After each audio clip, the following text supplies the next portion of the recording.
Another 95 seconds with Brian, and today I'm going to show you how to make a bacon explosion. Now first you got to have the right ingredients. You got to start of course with 2 pounds of thick cut Oscar Mayer bacon, plus I use a pound of maple bacon to bring down the saltiness. I put this in the middle of the bacon explosion. I like to have cheese in the middle of my bacon explosion. I also like to saute a little bit of onion up, and with the onion you got to use the Cajun seasoning because you can't beat it. Also on the outside you got to have a barbecue sauce to put over the bacon explosion while it's in the oven. And today for meat, I'm going to go with a pound of ground venison and a pound of pork sausage. Mix them together for a nice different type of flavor. And then of course, anytime you cook, you got to enjoy a nice cold beer. So let's get started. Alright, so one of the first things you want to do is slice up your onion, and then you want to saute it in a pan with some oil, and then you want to add your Cajun seasonings. I like to do this to give it a little bit of a kick inside of the bacon explosion because it does get a bit salty. This gives it a nice rounded flavor, and you can never use too much Cajun seasoning.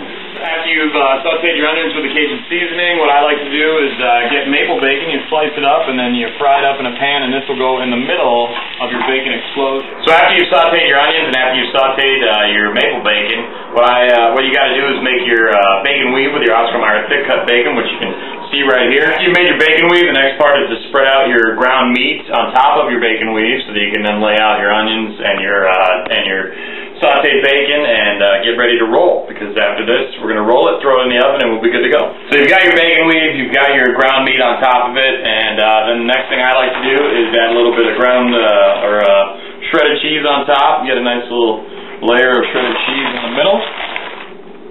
So after we've got our cheese down, we'll grab our sauteed onions with the Cajun seasoning and just kind of put those wherever.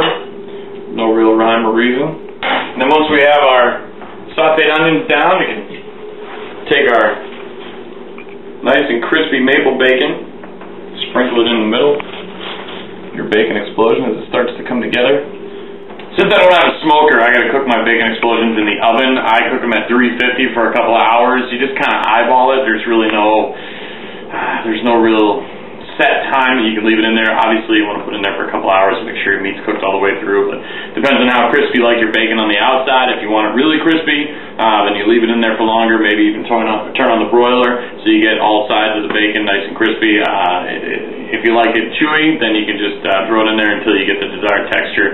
But generally at 350 it's about 2 hours, and then maybe another hour or so at about 150 or so, just to keep it warm and finalize the cooking. So we got the oven preheated, we got the bacon explosion ready to roll. This is next to getting your bacon weave done. This is the hardest part of making your bacon explosion. They say that you should roll your meat first and then roll back with your bacon. I roll it all at once just because it's a little bit easier to do it that way. At least it has been for me. So roll your bacon explosion up away from you, and then you pick it up and you put it in your pan. And there you go. That's my version of the bacon explosion. It may not look like much now, but it tastes like a hell of a lot when you get it all cooked and looking delicious. So your bacon explosion should be in the oven. There it is. Nice. Very nice. Looking good. And last but certainly not least, make your woman do the dishes. Love you. Love you.